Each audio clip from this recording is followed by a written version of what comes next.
Hello student, good morning.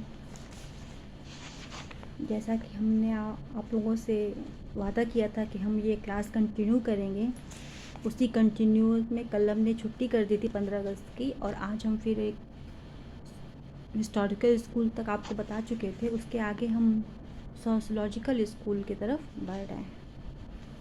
हम देखते हैं कि सोशलॉजिकल स्कूल का विधि शास्त्र पे क्या प्रभाव पड़ा, इसने हमें क्या दिया और क्या सोचने को मजबूर किया कि क्या विधि उन्हीं सस्ती संप्रभुता, समादेश, नेचुरल लॉ में ही बधी है कि उससे आगे बढ़ती है। तो आइए एक बार फिर हम सब इस नई विधि शास्त्र की नई स्कूल्स को समझें। ये जो हम आपको पढ़ा रहे हैं इसको आप लोग लाइटली मत लीजिएगा, क्योंकि अगर आपका ये सब बेस आपका स्ट्रांग हो गया तो फिर आपको आगे जूरिस्प्रूडेंस में या कॉन्स्टिट्यूशन में कोई प्रॉब्लम नहीं होगी। तो चलिए एक बार फिर अपने हम सब्जेक्ट की तरफ बढ़ते हैं। सोशलॉजिकल स्कूल के उद्भव के कारण दो थे। पहला कारण था 19वीं शताब्दी का अंत और 20वीं शताब्दी का प्रारंभ। इन दोनों शताब्दियों में, इन दोनों के बीच में नेचुरल लॉ थ्योरी आपकी और एनालिस्टिक स्कूल की थ्योरी थी। लोगों में अब ये विचार हो चुका था कि कहीं ना कहीं हमें बदलाव चाहिए। इसी बदलाव के लिए उन्होंने सोशल चेंजिंग पावर को डेवलप किया। सोशल चेंजिंग पावर को डेवलप किया और समाज को, चीज़ों को देखने का एक प्रैक्टिकल व्यू अपनाया। दो वजह थी। एक तो को हमें सोशल सामाजिक परिवर्तन करना है, दूसरा सिद्धांतिक से उठ के हमें व्यवहारिकता की तरफ बढ़ना है। व्यवहारिकता में हम अकेले नहीं है कि हम सर्वोपरि हैं, हमें समाज को लेके चलना है। वित्त की सामाजिक आवश्यकताओं को हम अलग नहीं रखा जा सकता है। वित्त की सामाजिक आवश्यकता, जो वित्त की आवश्यकताएं हैं उसको हम समाज से अलग नहीं रह सकते हैं। वित्त और समाज का बहुत प्राचीन नाता है और आज भी ये वित्त तभी संभव है, समाज के परिप्रेक्ष्य में ही वित्त संभव है। क्योंकि वित्त कहाँ अप्लाई करेगी? अगर समाज नहीं रहा तो वित्त कहाँ अप्लाई करेगी? वित्त अप्लाई करेगी सोसाइटी में ही। सोसाइटी को से ही वित्त बनती है। बहुत सारी विधियाँ सोसाइटी के अनुरूप बनती हैं। आप चाहे क्रिमिनल लॉ को देख लीजिए, चाहे कॉन्स्टिट्यूशन को भी देखिए। जस्ट आपके 127वां संविधान संशोधन करके क्या किया गया है, वो भी ये कुछ कास्ट को, 79 कास्ट को उसमें ओबीसी में डाला गया है, शायद अभी आप देख रहे हैं। तो सोसाइटी के अनुरूप जितना समाज का मांग रहता है, विधायिका का वो मांग पहुंचती है, उसी के अनुरूप वित्त का डेवलपमेंट होता है। तो इसमें सबसे पहले हम जूरिस्डिक्शन को थोड़ा सा जानेंगे। हम इन सारे विचारकों को थोड़ा थोड़ा आपको ऑब्जेक्टिव की तरह से बता देंगे। मेनली मेरा ईयरिंग पे, रास्को पाउंड पे ही फोकस रहेगा। तो रहेगा जूलियस स्टोन अपनी पुस्तक the province and function of law में कहते हैं, विधि का मनुष्यों पर क्या प्रभाव पड़ता है और मनुष्यों का विधि पर क्या प्रभाव पड़ता है। ये दोनों बातें सामाजिक विधिशास्त्र को आगे बढ़ाने के लिए बहुत महत्वपूर्ण है कि विधि का मनुष्यों पर क्या प्रभाव पड़ता है और मनुष्यों का विधि पर क्या प्रभाव पड़ता है। विधि को सामाजिक प्रगति का साधन मानते हैं। डीन रास्को फाउंड ने इसी सिद्धांत को आगे बढ़ाया और सोशल इंजीनियरिंग का सिद्धांत रखा, जनसेवा का, पब्लिक सर्विस का। फिर लायड डेनिस आते हैं। उन्होंने इसे क्या कहा? सामाजिक यांत्रिक का विधिशास्त्र कहा। क्या कहा? सामाजिक यांत्रिक का विधिशास्त्र, ज्यूरिस्प्रूडेंस ऑफ सोशल इंजीनियरिंग का। मॉन्टेस्क्यू का भी इसमें योगदान है। इनका कार्यकाल 1689 से 1755 तक है। इनको लोग कहते हैं इन्होंने समाजशास्त्र की नींव रखी, लेकिन ये बात सही नहीं है। इन्होंने नींव तो नहीं रखी, लेकिन इन्होंने समाजशास्त्र को अग्रिम आगे बढ़ाने का में बहुत योगदान दिया। फ्रांस की क्रांति से प्रभावित थे, इन्होंने अग्रिम रूप से उसको आगे बढ़ाने में अपना योगदान दिया। ये फादर ऑफ सोशोलॉजी नहीं है। बेंथम की थ्योरी भी समाजशास्त्र विधिशास्त्र में बहुत प्रभाव रखती है। बेंथम की थ्योरी ऑफ लेजिस्लेशन, जिसमें इन्होंने पेन एंड प्लेजर की बात की। इन्होंने कहा कि विधि तभी बनेगी जब हम बहुत समाज के ज़्यादा से ज़्यादा लोगों को सुखी और खुश रख सके और कम लोगों को चोट पहुँचे, ज़्यादा लोग खुश रहें। जब ज़्यादा लोग प्रसन्न रहेंगे तो नेचुरल है विद बहुत स्ट्रांग बनेगी। इन्होंने ही लॉ रिफॉर्म की नींव रखी। फिर अगस्त काम्टे आते हैं 1786 से 1857 तक। इन्होंने सोशोलॉजी को एक स्वतंत्र निकाय के रूप में परिभाषित किया। कहा कि विधिशास्त्र एक स्वतंत्र निकाय है, एक इंडिपेंडेंट बॉडी है। इन्होंने ये कहा। इनका सोच डार्विन के विकासवाद से बहुत मिलता है। इन्होंने वैज्ञानिक प्रभाववाद, प्रमाणवाद का नींव रखा। इनके ऊपर वैज्ञानिकता का बहुत ज़्यादा प्रभाव पड़ा। इन्होंने वैज्ञानिक प्रमाणवाद का नींव रखा। इनका प्रमाणवाद अनुभववादी पद्धति पर आधारित है, न कि अनुभूतवादी पद्धति पर। अनुभववादी पद्धति क्या होती है? एक्सपीरियंस मेथड, न कि मेटाफिजिकल मेथड पे आधारित है। हर्बर्ट स्पेंसर का बायोलॉजिकल ऑर्गन ऑफ इवोल्यूशन भी सामाजिक विधिशास्त्र को आगे बढ़ाने में बहुत योगदान दिया। इनकी योगतम की उत्तरजीवता व्यक्तिवाद पर आधारित है, ये सिद्धांत इन्होंने दिया। क्या दिया? योगतम की उत्तरजीवता व्यक्तिवाद पर आधारित है। व्यक्तिवाद सबसे मिलके बनता है। फिर हम बात करेंगे इसके फादर ऑफ सोशोलॉजी, जूरिस्प्रूडेंस, इसके सामाजिक विधिशास्त्र के पिता। ये कौन है? ये रुडोल्फ वान हीरिंग। इनका कार्यकाल 1818 से 1892 तक है।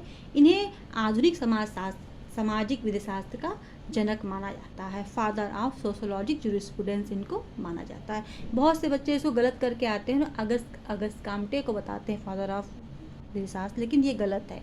ये क्या है? ये है। हाँ, हमने आपको पिछले लास्ट लेक्चर में हमने ये बताया था, उसमें ऐतिहासिक स्कूल जो पढ़ा रहे थे, बाय मिस्टेक मेरे मुंह से निकल गया था कि जिमुत वाहन दाया भाग के प्रवर्तक थे और विज्ञानेश्वर मिताक्षरा के थे। और मिताक्षरा जो विज्ञानेश्वर की, वो हमारे उत्तर प्रदेश या अगल बगल के क्षेत्रों में लागू होती है। जिमुत वाहन की दाया भाग खाली मद्रास के क्षेत्र में लागू होती है। तो सॉरी इसके लिए, मैंने ध्यान नहीं दिया और जल्दी जल्दी हम बोल गए।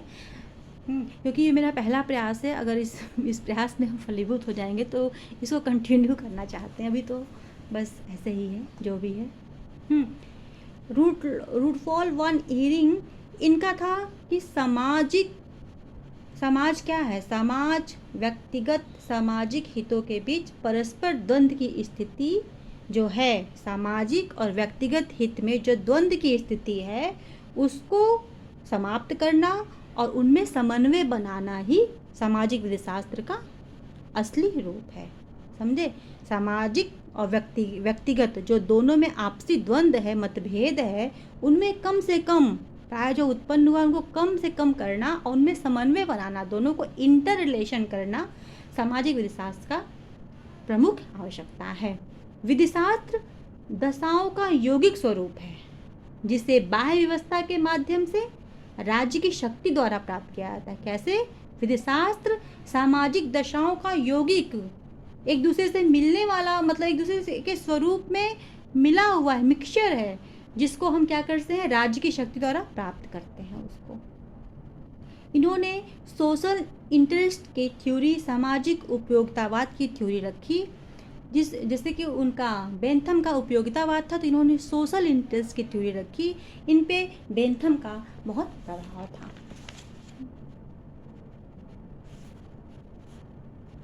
इनकी सामाजिक उपयोगितावाद की थ्योरी में विधि को सामाजिक हितों को साध्य करने का साधन माना। क्या माना?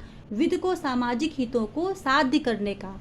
हम सामाजिक हितों को साध्य कैसे कर सकते हैं? विधि के द्वारा कर सकते हैं। विधि कैसी होगी? सोशल इंटरेस्ट, सामाजिक उपयोगितावाद करेगी। विधि एकमात्र साधन न होकर क्या है?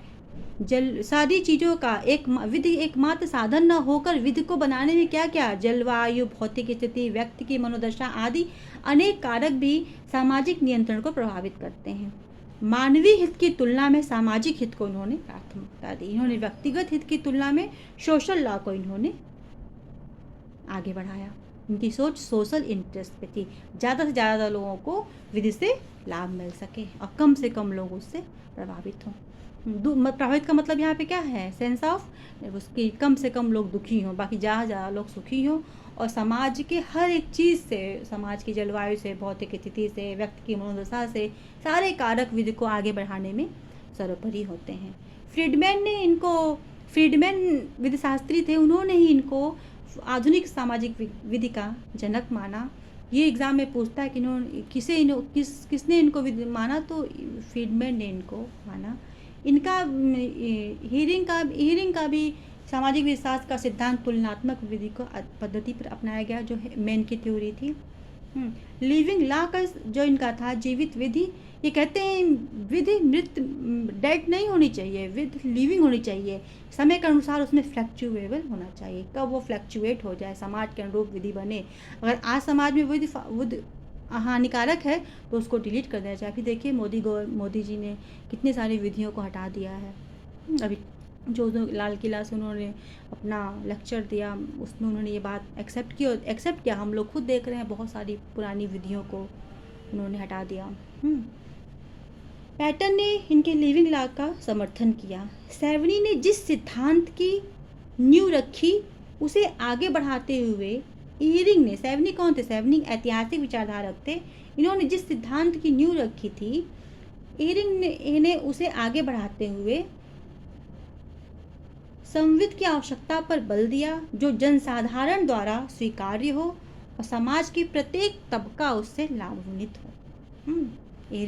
सेवनी के सिद्धांत को इन्होंने आगे बढ़ाया और उन्होंने जनसाधारण को उसमें इंक्लूड किया और ऐसा लॉ बनाया जिससे समाज का हर एक छोटे से छोटा इंसान भी अपने आप को गौरवित महसूस करे। आलोचना, इनकी भी पद्धति आलोचना से प्रभावित न रह सकी। इनकी आलोचना करते हुए, इनकी आलोचना में दो बातें लोगों ने इनकी आलोचना के अनुरूप की। विधि का कार्य समाज की व्यक्तियों के विभिन्न हितों में टकराव का निवारण करना है, समस्या की ओर इंगित करना, न कि समाधान की ओर। हाँ, इन्होंने उस समस्या को बताया लेकिन उसका समाधान नहीं ढूंढा। दूसरी, इनकी थ्योरी ऑफ सोशल पर्पज का जो सिद्धांत था, वस्तुतः मानव इच्छाओं को संरक्षित करना है, न कि उनके हितों को। दोनों सिद्धांतों को लेकर इनकी आलोचना की गई, लेकिन इनकी आलोचना के बाद भी इनके योगदान को नकारा नहीं जा सकता है। इनका योगदान था कि विधि का उद्देश्य सामाजिक हितों का संरक्षण एवं उनका संवर्धन करना है, और इसी के आगे बढ़ाने में रास्कोपाउंड थ्योरी ने इसी सिद्धांत को आगे बढ़ा के सोशल इंजीनियरिंग का सिद्धांत रखा। और आज के परिप्रेक्ष्य में अगर हम देखें तो बसपा गवर्नमेंट, जो मायावती जी की सरकार है, वो अपने मैनिफेस्टो में कहती है कि हम सोशल इंजीनियरिंग को ही फॉलो करते हैं। और वही गवर्नमेंट क्या, जितनी भी गवर्नमेंट आए, अगर वो सोशल इंजीनियरिंग को वाकई फॉलो करेंगी तो हम एक अद्भुत समाज, अद्भुत राष्ट्र का निर्माण करेंगे, जहाँ से छोटे से छोटा व्यक्ति भी अपने आप को सुरक्षित समझे और विधि को फॉलो करे और विधि से भयभीत ना हो। हाँ, और आगे बढ़े। ये रही हमारी सोशल इंजीनियरिंग, सोशल यूरिस्प्रूडेंस की थ्योरी। अब हम आपको अगले सेकंड लेक्चर फिर इसका चलेगा, जिसमें हम आपको रास्कोपाउंड की थ्योरी अच्छे तरीके से और जो छोटे छोटे सामाजिक विचारक है उनकी थ्योरी को संक्षिप्त में बताएंगे। तो इसकी तरह हम अपनी वीडियो को समाप्त कर रहे हैं, और जैसा भी आप लोग उचित इसको ध्यान दीजिएगा इन सारी बातों पे, और मेरे वीडियो को लाइक और शेयर और सब्सक्राइब ज़रूर करिएगा। आगे चलते हैं, फिर हम आपको कल का लेक्चर मेरा कंटिन्यू रहेगा। Thank you so much.